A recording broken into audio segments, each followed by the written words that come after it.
الحمد لله وكفى وسلام على عباده الذين اصطفى أما بعد أعوذ بالله من الشيطان الرجيم بسم الله الرحمن الرحيم يا أيها الذين آمنوا لا تقربوا الصلاة وأنتم سكارى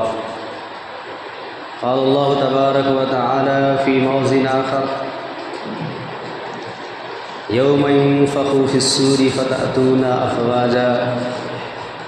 قال الله تبارك وتعالى في موضع آخر يا أيها الذين آمنوا إنما الخمر والميسر والأنصاب والأزلام رجس من أمر الشيطان فاجتنبوه لعلكم تفلحون صدق الله العظيم قال النبي صلى الله عليه وسلم عن عثمان بن عفان رضي الله عنه قال رسول الله صلى الله عليه وسلم الخمر أم الخبائث قال النبي صلى الله عليه وسلم في موضع آخر يشرب الخمر رجل من أمتي فيقبل الله منه صلاة 40 يوما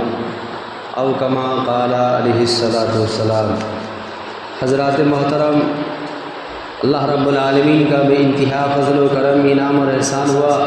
کہ اللہ تبارک و تعالیٰ نے ہمیں اور آپ کو نماز جمعہ کے لیے پہل سے پہل حاضر ہونے کی توفیق دی۔ میرے عزیز دوستو، میں نے آپ حضرات کے سامنے قرآن مقدس 3 مختلف مقامات سے مختصر آیتیں پڑھی ہے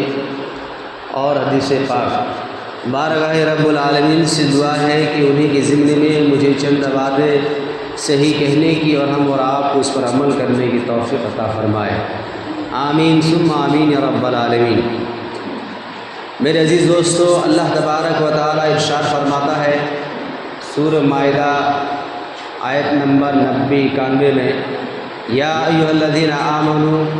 انما الخمر والمیسر والانصاب والازلام رجس من امر الشیطان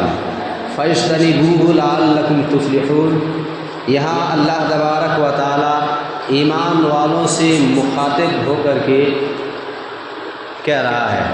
اے وہ لوگوں جن لوگوں نے ایمان لایا، یا ایھا الذین آمنوا، اے ایمان والو، انما الخمر، کہ بے شک شراب کیا ہے، انما الخمر والمیسر والانصاب والازلام رجس من امر الشیطان۔ گویا کہ اللہ تبارک و تعالی اس آیت کریمہ کے اندر ایمان والوں کو 4 باتوں سے رکنے کا حکم دے رہا ہے۔ 4 باتوں کو اللہ تبارک و تعالی حرام قرار دے رہا ہے۔ ان میں سے پہلی بات یہ ہے کہ شراب کا پینا، اس کو اللہ تبارک و تعالی نے حرام قرار دیا۔ دوسری بات یہ ہے کہ بت کے استھانوں پر جانا، اس کو حرام قرار دیا۔ تیسری بات یہ ہے کہ پانسا پھینکنا، اس کو بھی حرام قرار دیا۔ چوتھی بات یہ ہے جوا کھیلنا، اس کو بھی اللہ تبارک و تعالی نے حرام قرار دیا۔ وہ یہ 4 اعمال ایسے ہیں جن کو اللہ تبارک و تعالی نے ایک ایمان والوں کے لیے حرام قرار دیا گیا ہے۔ میرے عزیز دوستو، دیکھنے میں یا سننے میں سرسری انداز میں لگتا ہے شراب کی حرمت سن 4 ہجری میں ہوئی، یکے بعد دیگر 4 ہجری میں ہوئی، ایک ساتھ شراب کی حرمت نہیں ہوئی۔ پہلے اللہ تبارک و تعالیٰ نے شراب کی قباحت کو بیان کیا کہ اس میں نقصان زیادہ فائدہ کم۔ کچھ لوگ دھیرے دھیرے اس کو چھوڑنا شروع کر دیے۔ اس کے بعد اللہ تبارک و تعالیٰ نے دوسرا حکم نازل یہ فرمایا سورہ نساء کے اندر آیت نمبر 43 میں،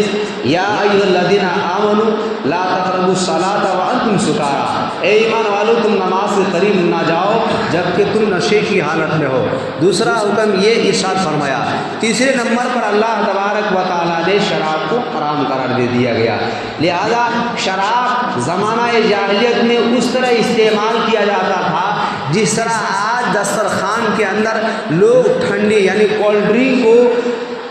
کھانے میں دسترخوان میں استعمال کرتے ہیں اور اس کی زینت بخشتے ہیں، اسی طرح زمانہ جاہلیت میں شراب کو لوگ استعمال کیا کرتے تھے۔ اللہ تبارک و تعالیٰ نے دھیرے دھیرے اس کو حکم نازل فرمایا، پہلے دور کا حکم نازل کیا، پھر قباحت کا، پھر برائی کا، پھر دھیرے دھیرے اس کو اللہ تبارک و تعالیٰ نے حرام قرار دے دیا۔ بہرحال میں عرض یہ کر رہا تھا کہ 4 باتوں کا اللہ تبارک و تعالیٰ نے اس آیت کریمہ کے اندر ایمان والوں کو منع فرمایا۔ 4 کام ایسے ہیں جن سے اللہ تبارک و تعالیٰ نے منع فرمایا، 4 اعمال ایسے جن سے اللہ تبارک و تعالیٰ نے ایک ایمان والوں کو کرنے سے منع کیا گیا ہے۔ آئیے ان میں سے ایک یہ چیز بھی ہے جن کو پانسا پھینکنا کہا جاتا ہے۔ پانسا پھینکنا زمانہ جاہلیت میں اس کا رسم و رواج اس طرح تھا کہ ایک جانور کو 10 آدمی مل کر کے خریدتا، خریدنے کے بعد اب وہ 10 آدمی شریک ہوئے ہیں، حصے دار 10 ہونے چاہیے، لیکن زمانہ جاہلیت میں ایک ایسا رسم تھا کہ وہ لوگ 10 پرچی کو لیتے، 3 پرچی کو خالی چھوڑ دیتے اور 7 پرچی میں ایک بعد دیگر نام لکھا جاتا تھا۔ اب جو ملا کل 10 پرچی ہے، 3 خالی ہے، اور جس کے نام پر خالی پرچی جس کے ہاتھ سے اٹھے گا وہ اس حصے سے محروم ہو جائے گا، گویا اسے کوئی حصہ نہیں ملے گا۔ میرے عزیز دوستو، وہ لوگ اس کو لکھنے کے بعد تیر میں جو ہے رکھتے تھے، تیر کی نوک پر، اور پھر اس تیر کو کمان میں ڈالتے تھے۔ کمان میں ڈالنے کے بعد ایک بعد دیگر آواز لگاتے تھے کہ آپ ایک تیر کو نکالیے کمان سے۔ اب آپ تیر سے نکال رہے ہیں جس میں پرچی لکھا ہوا ہے، ایک پرچی اگر کسی کا سادہ لکھا ہوا آ گیا تو وہ ان 10 جو آپ کا پیسہ تو لگا ہے لیکن آپ اس حصے سے محروم ہو جاتے ہیں۔ یہ زمانہ جاہلیت میں رسم تھا، اس کو اللہ تبارک و تعالیٰ نے منع کیا گیا، اس کو حرام قرار دیا گیا۔ اسی کے برعکس آج کے ماحول میں، آج کے معاشرے میں، آج کے سماج میں جس کو لوٹری کے نام سے یاد کیا جاتا ہے، لوٹری بھی ہو بہو اسی طرح سے ہے۔ انسان پیسہ لگاتا ہے، کسی کو خالی نکل جاتا ہے، کسی کو کچھ پیسہ، کچھ بینیفٹ کچھ نظر آ جاتا ہے۔ جس طرح اس کو پانسا پھینکنے کو حرام قرار دے دیا گیا، اسی طرح آج کے ماحول اور آج کے سماج میں لوٹری کھیلنے کو بھی حرام قرار دیا گیا۔ بہرحال میرے دوستو، اور اس وقت تو لوگ یہ کہتے تھے کہ ہم لوگ یہ پانسا جو پھینک رہے ہیں یہ قرآن اندازی کر رہے ہیں، جبکہ قرآن اندازی کا وہ طریقہ نہیں بلکہ قرآن اندازی کا طریقہ جو ہمارے اور آپ کے نبی محمد عربی صلی اللہ علیہ وسلم نے بتلایا وہ ہے قرآن اندازی کا طریقہ جو حضرت زکریا علیہ السلام،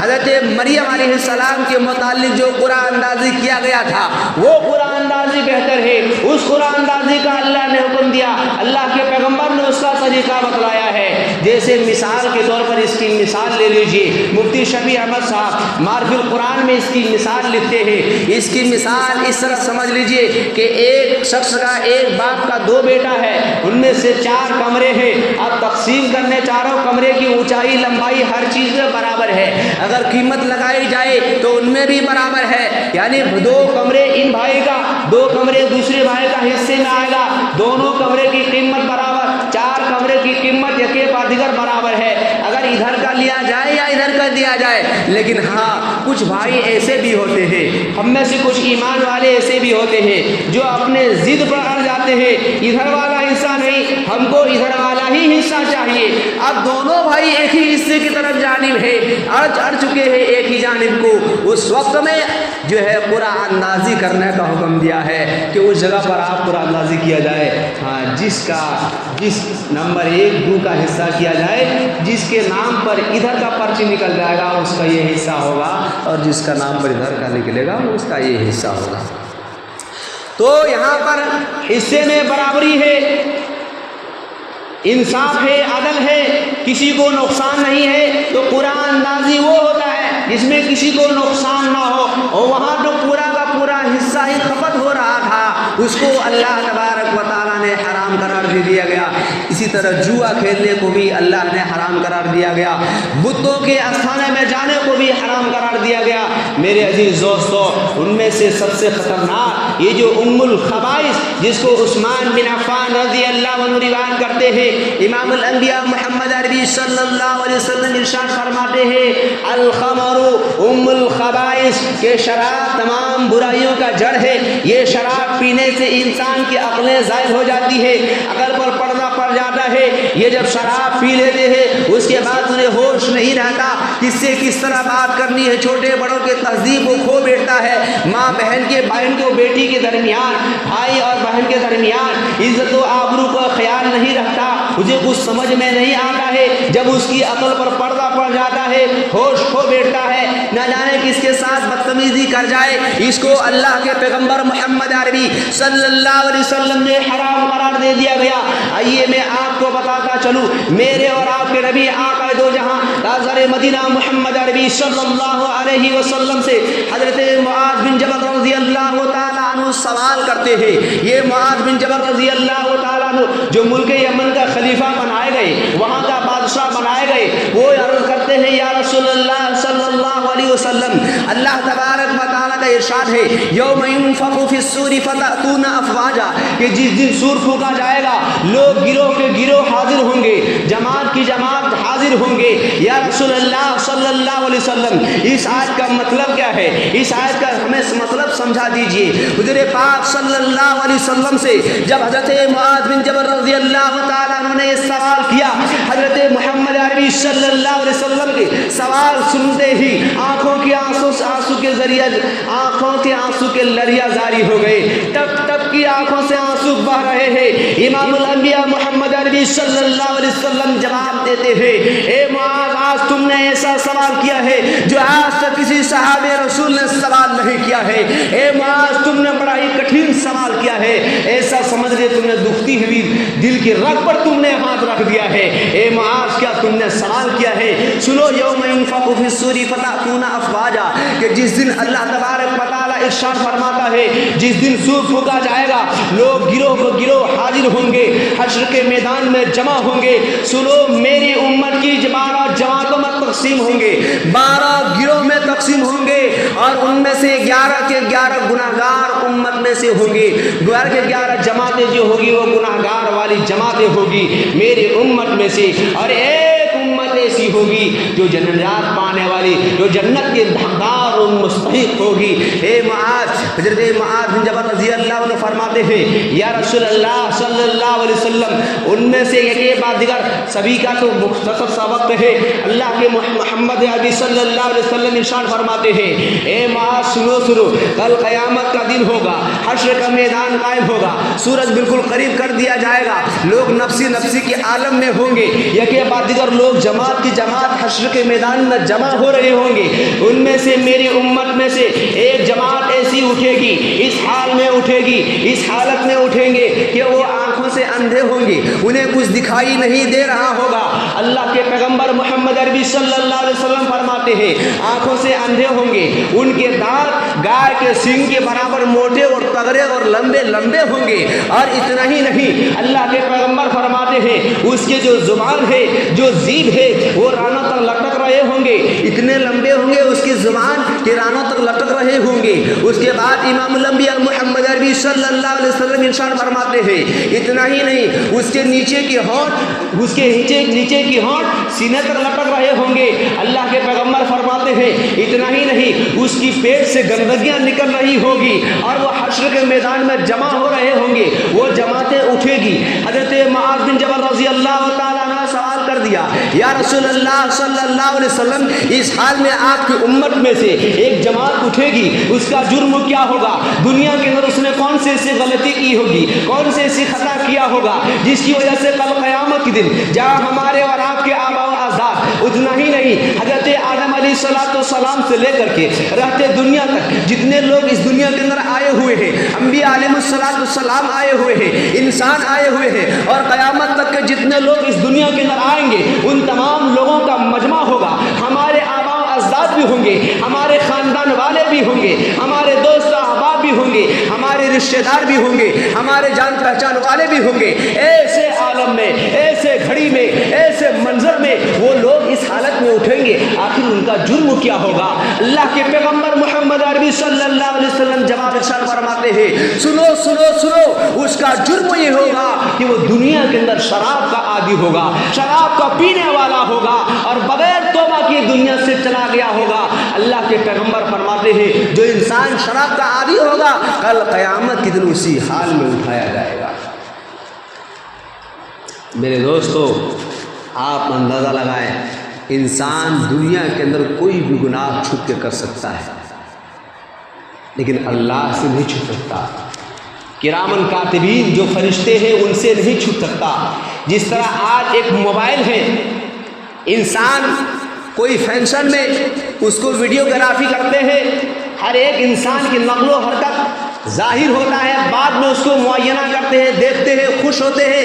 اسی طرح ہمارے دائیں اور بائیں کرامن کاتبین ہے، انسان چاہے چھپ کر کے گناہ کرے، علل اعلان کرے، یہ کرامن کاتبین ویڈیو ریکارڈنگ کی طرح بنا رہے ہیں، ویڈیو بنا رہے ہیں۔ کل قیامت کے دن وہاں پر سب دکھایا جائے گا ہمارا آپ کو۔ میرے عزیز دوستو، میرا کہنے کا اصل مقصد یہ ہے، شراب اتنی گندی چیز ہے، اتنی بری چیز ہے، اس سے انسان کی عقلیں ضائع ہو جاتی ہے۔ میرے دوستو، ہمارے اور آپ کا ایمان تو بہت ہی کمزور ہے، ہمارے اور آپ کا ایمان کا تو پوچھنا ہی کیا ہے۔ کدھر کیا ہوا چلے، اگر یوں کہا جائے پیپل کا پتا سے بھی زیادہ کمزور، جدھر کا ہوا آئے ادھر کا رخ مڑ جاتے ہیں۔ میرے دوستو، لیکن ایک صحابی رسول ہے جن کا ایمان اتنا مضبوط ہے، جن کو اللہ کے پیغمبر نے اصحاب النجوم کا مزہ سنایا، جن کے بارے میں اللہ نے اولئک هم المفلحون اولئک هم الفائزون کا لقب سے نوازا ہے، جن کے بارے میں اللہ کے حبیب فرماتے ہیں اگر صحابہ رسول کے پاؤں کے دھول بھی اگر ہمیں مل جائے میرے عزیز دوستو تو ہمارے لیے ظاہر قسمت ہے۔ آئیے میں آپ کو بتاتا چلوں، جب ایک شراب اتنی خطرناک چیز ہے کہ ایک صحابہ رسول، اس وقت میں شراب کی حرمت نازل نہیں ہوئی تھی، اس وقت میں ایک صحابہ رسول، ایک کتاب ہے جس کا نام، ایک حدیث کی کتاب ہے مسند ابی ابن اعلیٰ، اس کتاب کے اندر ہے کہ ایک صحابہ رسول شراب پی لیتے ہیں، شراب پی لینے کے بعد جب اس کی عقلیں زائل ہو جاتی ہے، یہ زیادہ تر شراب استعمال کرنے سے عقل پر پردہ پڑ جاتے ہیں۔ میرے دوستو، آپ اندازہ لگائیں، وہ صحابہ رسول ہے، اللہ کے نبی کی زیارت کرنے والے ہیں، اس وقت تک شراب کی حرمت نازل نہیں ہوئی تھی، کیونکہ جب اللہ نے حکم کر دیا شراب کی حرمت کے بارے میں، صحابہ رسول نے ندی نالے کی طرح اپنے گھر سے باہر نکالا اور پھینک دیا، بہا دیا۔ میرے عزیز دوستو، تمہیں عرض کر رہا تھا، جب انہوں نے شراب کو استعمال کر لیا، شراب استعمال کرنے کے بعد گھر کے اندر آیا، عقل پر پردہ پڑا ہوا تھا، اپنی بیوی کی جگہ کو بیٹی کا ہاتھ پکڑ لیا۔ جب بیوی نے دیکھا، دھکا مارا، شوہر کو اندر کیا اور دروازے کو اندر باہر سے بند کر دیا۔ میرے دوستو، جب اس کو ہوش آیا، ہوش آنے کے بعد دروازے کو کھٹکھٹایا، کھٹکھٹانے کے بعد بولا کہ آپ نے اپنی بیوی کو جوتے سے مارا، اور مارا، اتنا مارا، بیوی کہنے لگی تم جوتے مارتے جاؤ، مارتے جاؤ، ہم نے کیوں بند کیا تھا اس کا جواب ہم بعد میں آپ کو دیں گے۔ یکے بعد دیگر شوہر تھک جاتے ہیں مارتے مارتے، اس کے بعد کہتے ہیں بتاؤ آخر بات کیا ہے؟ کہتے ہیں سنیے، کہتے ہیں کہ آپ نے میری عصر اور ظہر کی نماز ضائع کر دی، اگر دروازہ بند نہیں ہوتا، یعنی ہوش آنے کے بعد نماز کا خیال آیا۔ میرے عزیز دوستو، اس وقت اس صحابی رسول نے کہا کہ تمہارے شراب پینے کے بعد اس طرح کے تمہارے ساتھ حرکتیں، تم نے یہ حرکتیں کی ہے۔ میرے عزیز دوستو، وہ صحابہ رسول توبہ کرتے ہیں، روتے ہیں اور گریہ گزاری کرتے ہیں، پروردگار عالم آپ شراب کی حرمت کو نازل فرما۔ یہ دعائیں مانگ رہے تڑپ تڑپ کر کے، حتیٰ کہ وہ کہتے ہیں یا اللہ، کاش کہ مجھے ہوش آنے سے پہلے زمین پھٹ جاتی، میں اپنی بیٹی کو منہ دکھانے سے پہلے، اپنے اعزاء اقارب کو منہ دکھانے سے پہلے، امام الانبیاء محمد عربی صلی اللہ علیہ وسلم کو منہ دکھانے سے پہلے زمین پھٹ جاتی اور میں زمین پر زمین دوست ہو جاتا، یہ مجھے پسند ہے۔ لیکن اللہ کے پیغمبر کو ایسی گناہ کی حالت میں، اس کردار کی حالت میں حاضر ہونا میں پسند نہیں کرتا۔ میرے عزیز دوستو، جب شراب کی حرمت نازل ہوئی، کتابوں کے اندر آتا ہے صحابہ رسول کاروبار کیا کرتے تھے، لیکن جب اللہ نے یہ آیت نازل کر دی، یا ایھا الذین آمنوا انما الخمر والمیسر والانصاب والازلام، اے ایمان والو، شراب کو اللہ تبارک و تعالیٰ نے تمہارے لیے حرام قرار دے دیا گیا ہے۔ اس وقت صحابہ رسول نے ندی نالے کی طرح گلی کوچوں میں بہانا شروع کر دیا اور اس سے کوسوں دور ہو گئے۔ میرے دوستو، آپ اندازہ لگا سکتے ہیں یہ شراب کتنی سنگین جرم ہے، کتنی خطرناک چیز ہے کہ ایک صحابہ رسول اتنے ایمان مضبوط ہونے کے باوجود جب اس کے عقل پر پردہ پڑ سکتے ہیں تو ہمارے اور آپ کے عقل پر پردہ پڑنا کیا مشکل بات ہے۔ ہمارے اور آپ کے ساتھ بد چلن کا ہونا، بد کردار کا ہونا، برے اخلاق کا ہونا، برے افعال کا صادر ہو جانا، یہ کوئی بڑی بات نہیں ہے۔ اللہ کے پیغمبر پیغمبر محمد عربی صلی اللہ علیہ وسلم نے اس کو ام الخبائث فرمایا ہے۔ اور اللہ کے نبی فرماتے ہیں یشرب الخمر رجل من امتی فیقبل اللہ منہ صلاۃ 40 یوما۔ اللہ کے پیغمبر فرماتے ہیں کہ جو میری امت میں سے اگر کوئی شخص شراب پیتا ہے فیقبل اللہ منہ،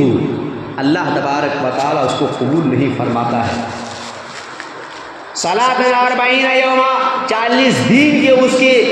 نماز کو اللہ تبارک و تعالیٰ قبول نہیں فرماتا۔ انسان شراب آج پیا ہے، 40 دن تک جو نماز کا اجر و ثواب ہوتا ہے، جو نماز پڑھنے سے انعامات ملتا ہے، اس انعامات سے وہ انسان وہ ایمان والا محروم رہ جاتا ہے۔ میرے دوستو، اللہ کے حبیب سرکار دو عالم صلی اللہ علیہ وسلم ارشاد فرماتے ہیں کل قیامت کا دن ہوگا، نفسی نفسی کے عالم میں لوگ ہوں گے، پانی پانی پکاریں گے، پانی کی شدت انہیں ستا رہی ہوگی۔ اللہ کے پیغمبر محمد عربی صلی اللہ علیہ وسلم ارشاد فرماتے ہیں ایک شخص کو جو دنیا کے اندر شراب کا عادی تھا، اس کے سامنے ایک پانی پیش کیا جائے گا، اس پانی کا نام ہے تینۃ الخبال۔ تینۃ الخبال، صحابہ رسول نے عرض کیا ما تینۃ الخبال، یا رسول اللہ صلی اللہ علیہ وسلم تینۃ الخبال کیا چیز ہے؟ قال رسول اللہ صلی اللہ علیہ وسلم اثارۃ اہل النار، تینۃ الخبال یہ جہنم کے خون اور پیپ اور پسینہ ہے۔ تینۃ الخبال کیا چیز ہے؟ جہنمیوں کے خون اور پیپ اور اس کو پسینہ ہے، یعنی جو جہنمیوں کو جو سزا دی جائے گی، جو عذاب ہوگا جہنم میں، جو ہے اس کی جو خون اور پسینہ جو پیپ بہیں گے وہ چیز ہے۔ نسأل اللہ العافیہ، اللہ کی فرماتے ہیں اس سے عافیت کی دعا کرو، طلب کرو۔ بہرحال میرے دوستو، تو اللہ کے پیغمبر فرماتے ہیں جب جو انسان شراب کا عادی ہوگا، اس کی پیاس کی شدت ستائے گی، تو تینۃ الخبال اس کو پیش کیا جائے گا۔ جب سامنے پیش کیا جائے گا فرشتوں کے ذریعے سے، جب وہ ہونٹ کے سامنے لائیں گے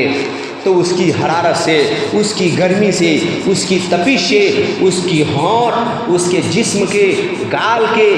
جو چہرے ہیں ان کے گوشت دھیرے دھیرے کٹ کٹ کر کے گل گل کر کے جو ہے زمین پر گرنا شروع ہو جائیں گے۔ جس طرح آپ آگ جلائیے اور آگ کے سامنے ایک موم بتی رکھ دیجئے، یقیناً موم بتی میں آگ مت جلائیے، لیکن صرف آگ رکھ دیجئے اور آگ کے سامنے موم بتی کو رکھ دیجئے۔ آگ کی تپش سے موم بتی اپنے آپ پگھلنے جس طرح شروع ہو جائے گی، اسی طرح سے